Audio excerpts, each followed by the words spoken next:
biasanya beraktivitas dengan tetap menjaga kesehatan, menjaga pola makan, menjaga pola pikir, dan tetap waspada. Ya, semoga kita semua selalu dalam keadaan sehat dan tetap semangat. Baiklah, pada pelajaran kimia pertemuan kali ini kita ada sedikit hitung-hitungan sederhana. Ini hanya membutuhkan ilmu matematika tingkat SD, hanya tambah-tambahan dan pengurangan, yaitu materi tentang lambang unsur, rumus kimia, dan persamaan reaksi. Nah, dalam ilmu kimia ini ada beberapa simbol-simbol yang harus kita hafalkan. Sederhana sih, tapi tidak perlu dihafalkan secara seperti anak SD 4 kali 4 sama dengan 16, tidak. Ketika kita setiap hari melihat sebuah lambang tersebut, pasti lama-kelamaan akan hafal dengan sendirinya. Nah, yang pertama kita bahas adalah tentang lambang unsur. Apa itu unsur? Sudah kita pelajari kemarin. Unsur adalah partikel terkecil yang tidak dapat dibagi-bagi lagi.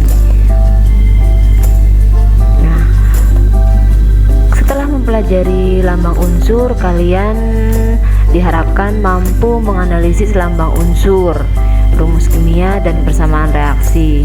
Yang kedua, kalian mampu mengintegrasikan penulisan lambang unsur dengan rumus kimia pada persamaan reaksi. Jadi urutannya, kalian memahami dulu lambang-lambang unsurnya, kemudian dimasukkan ke dalam rumus kimia, dan kemudian diaplikasikan dalam sebuah persamaan. Nanti pelan-pelan kita pelajari. Yang harus kalian paham dulu adalah tentang lambang unsur. Mungkin kalian di SMP pernah belajar apa itu O, apa itu C, H, S, Al, Fe, dan seterusnya. Itu adalah salah satu contoh, salah banyak contoh dari lambang unsur. Di muka bumi ini banyak sekali unsur-unsur yang tersedia, baik di alam maupun sengaja dibuat oleh para ilmuwan. Misalkan ada Zn, itu adalah lambang unsur dari seng, atau Fe yang sangat banyak sekali dalam kehidupan kita adalah besi, lambangnya Fe yang bisa kita lihat. Kemudian yang kita hirup setiap detik, apa itu? Adalah oksigen. Nah, lambang unsurnya adalah O. Kemudian yang suka mandi air panas di pegunungan, nah itu mengandung unsur belerang, lambangnya adalah S. Nama ilmiahnya sulfur. Jadi nama-nama unsur ini diambil dari nama resmi yang disetujui oleh dunia. Kayak tadi besi, kok simbolnya Fe? Kan besi bukan Be. Nah, karena nama dari Fe adalah ferrum. Yang disepakati dunia adalah ferrum. Jadi simbolnya Fe. Nah, ini contohnya lambangnya atau notasi, bahasa kimianya notasi atau inisial. Namanya Ari, notasinya A. Namanya Doni, notasinya D. Namanya Vera, notasinya V. Nah, itu notasi atau lambang. Dilambangkan dengan huruf X. X ini adalah nama dari unsur, lambang dari unsur tersebut. Misalkan Fe, tulis Fe gitu. Nah, dalam sebuah unsur itu ada A, istilah A dan Z. A ini disebut dengan nomor massa. Jadi sebuah materi itu kan bisa diukur dan menempati ruang. Nah, salah satu sebuah zat disebut materi adalah memiliki massa. Nah, ini nomor massanya atau massa atom. Lebih familiar dikenal dengan nomor massa. Ini berisi sebuah angka. Kalau ini huruf X. Kemudian ada yang terletak di bawah ini, simbolnya Z. melambangkan nomor atom. Ini juga angka. Misalkan ini 12, ini 24, ini AL misalkan, AL contohnya. Silakan kalian sambil ngambil kertas dan bolpen, sekalian di coret-coret, maksudnya diikut melambangkan gitu. Jadi tidak hanya menonton tapi ikut sekalian menuliskan di buku. Lanjut. Nah, ini X adalah lambang dari unsur, Z itu nomor atomnya, dan A adalah nomor massa. Nah, massa di sini satuannya tidak gram, tidak kilogram, dan seterusnya. Tidak seperti timbangan kalau kita menimbang massa di yang biasanya. Nah, di sini satuannya adalah SMA. Apa itu SMA? Adalah satuan massa atom. Nah, unsur adalah zat tunggal yang secara kimia tidak dapat diuraikan menjadi zat lain. Misalkan ada unsur besi, Fe. Bisa nggak Bu, Fe ini jadi oksigen? Ya tidak bisa, karena Fe dan oksigen itu adalah unsur yang berbeda. Fe ya Fe, oksigen ya oksigen, seng ya seng. Jadi tidak bisa diubah menjadi zat lain atau diuraikan, itu tidak bisa. Kemudian nomor atom. Nomor atom adalah sebuah angka yang menunjukkan jumlah proton. Nah, sebuah atom itu kan ada inti atom dan ada elektron. Nah, inti atom ini jumlahnya ditunjukkan oleh sebuah proton. Inti atom itu terdiri dari proton dan neutron. Di SMP sudah kalian pelajari ya, proton dan neutron. Nah, kalau proton ini ditunjukkan oleh sebuah angka, sama neutron juga, tapi di dalam inti atom yang menunjukkan nomor atom adalah jumlah protonnya. Kemudian kalau nomor massa adalah jumlah dari proton dan neutron. Nah, jadi inti atom itu kan di dalam inti atom terdapat proton dan neutron. Jadi ini atom nih, ada proton, Z, proton dan neutron. Nah, proton dan neutron ini kalau dijumlah adalah hasilnya sama dengan nomor massa. Jadi A sama dengan Z ditambah N, proton ditambah neutron, hasilnya adalah nomor massa. Atau dibalik, Z sama dengan nomor massa A dikurangi neutron N. Paham ya? Tinggal dibalik-balik saja. Intinya adalah A ini sama dengan Z ditambah N atau neutron. Z sama dengan A ditambah N atau neutron. Ini di garis bawah, garis A dikurangi Z sama dengan N. Bisa dipahami? Saya. Nah, Z ditambah N sama dengan A. Itu hanya hitungan sederhana saja. Intinya A ini adalah jumlah dari Z dan N. Lanjut. Nah, ini ada rumusnya. Nomor atom sama dengan jumlah proton sama dengan jumlah elektron. Jadi Z ini menunjukkan jumlah proton atau jumlah elektron.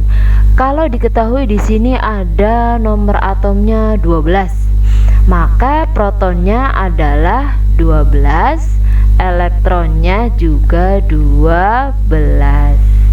Kemudian A-nya berapa Bu? Nah, kan sudah diketahui, protonnya 12, elektronnya 12.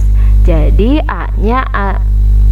A-nya ini dihitung dari jumlah proton dan neutron. Misalkan diketahui A-nya 25, Z-nya 12, neutronnya adalah 25 dikurangi 12. Berapa? berapa yuk? 25 kurangi 12, 13. Ya, berarti neutronnya adalah 13. Paham ya?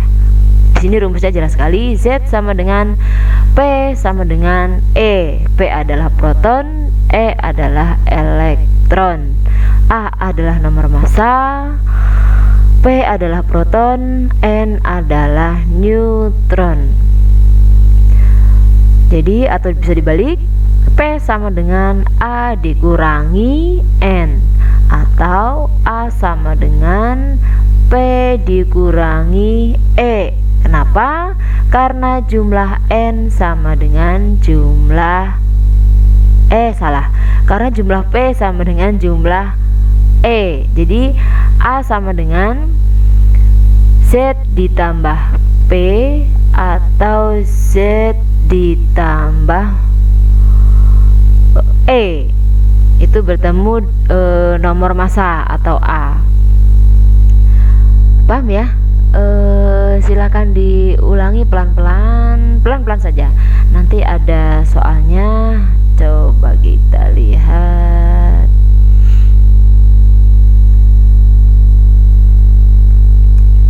Kita bikin soal. Ada lambang X, nomor massanya 26, nomor atomnya sebentar di sebelah kanan nggak apa-apa ya, nomor atomnya 13.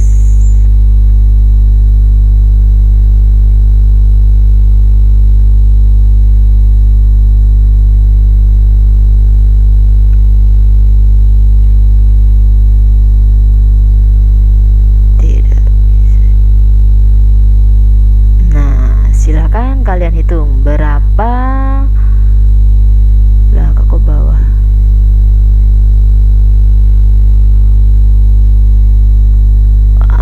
Tidak ada.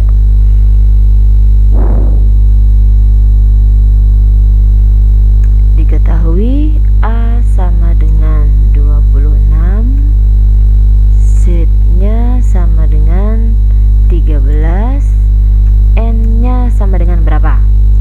Ayo silakan dihitung. Ada lagi, ini nomor 1.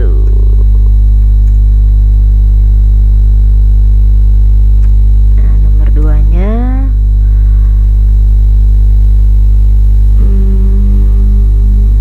A-nya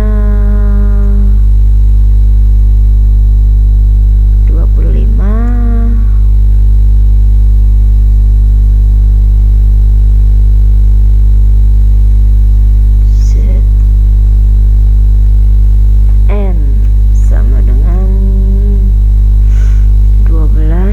berapakah Z-nya?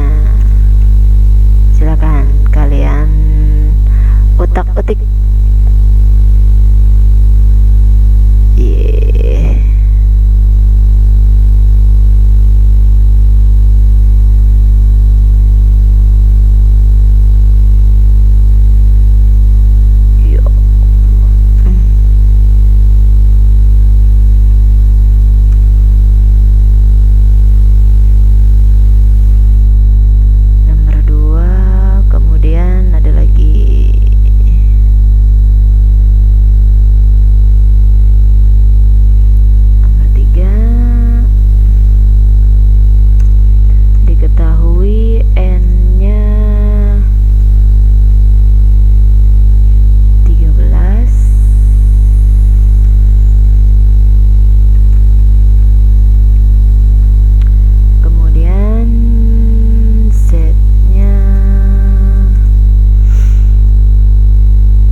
Sudah selesai, silakan komen di kolom komentar. Ibu, saya sudah, ketemunya sekian.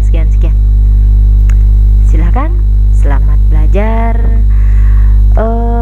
pertemuan kali ini cukup sampai di sini, hanya membahas tentang lambang unsur. Nanti minggu depan kita bahas tentang rumus kimianya. Kalian boleh mencari materi sendiri tentang rumus kimia.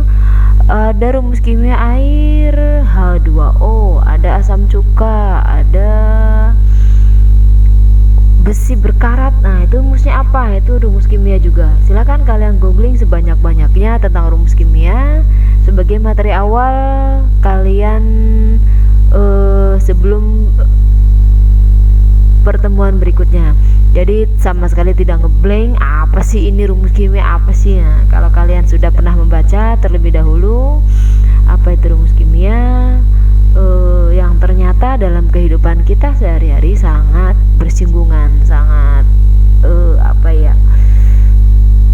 sangat dekat dengan kita. Kita menghirup oksigen, itu senyawa kimia.